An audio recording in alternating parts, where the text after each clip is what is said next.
Continuation of November 16, Hekate's night. We're going to go a little bit on memory lane, and for most of you, that went viral, and I had published that little, anyways, whatever, that was the past, but you know, sometimes timing is linear in a sense of one thing will lead to another thing. In fact, that a lot of people, women in particular, who are somewhat maybe looking for inner power or self-value, are a little intimidated to work with her. And most people will intentionally invoke entities or deities, right? There's an entity or a deity to work with to attract money, to attract abundance, so on and so forth. Maybe and the thing is, why a lot of people are intimidated to work with her is because Hekate is the goddess of the underworld. So she doesn't come across as somebody who will empower you sexually, you know? Most people will run to like a sexual goddess or something. But I want to say this because this is vitally important and I want you to remember this. Hekate does show up and frequently in a woman's life or a child's life or a teenage woman's life, and even men too, who have been quote unquote abducted. Now that could be literal, or it could be where you've been forced into some situation or a physical place and or have no choice, and also who have been raped. Okay. She was the guide for Persephone, you know, the young maiden who was literally abducted and raped.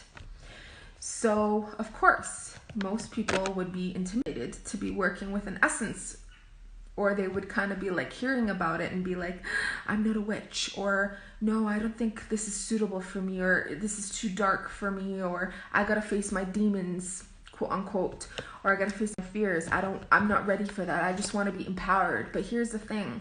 She's the perfect spirit to empower yourself with. She teaches you how to value yourself, love yourself, and keeping up the borders, meaning people need boundaries. We need boundaries.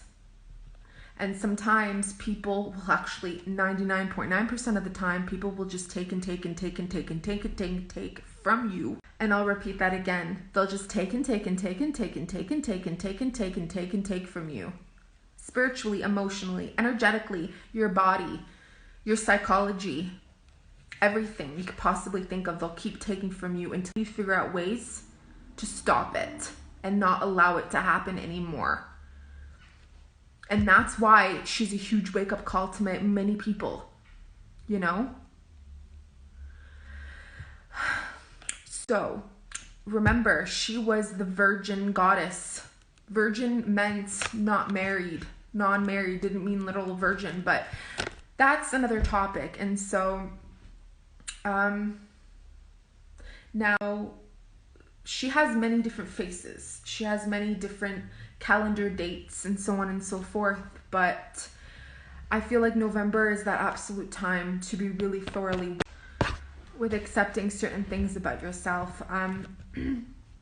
Because oftentimes we are not what we appear to be. If not always, we are not what we appear to be. We are not who we show ourselves to be. We are who we are behind closed doors. We are who we are like avoiding. You know what I'm saying? So I feel like the time is now, especially this transition that's going on globally right now, you know, just work on yourselves, and avoid kind of giving yourself and your energy away to people that rob your space. It's one for people to tell you what you want to hear, but it's a big red flag when they're not actually respecting your boundaries. So I just wanted to share this message with you. If this means something to you, great.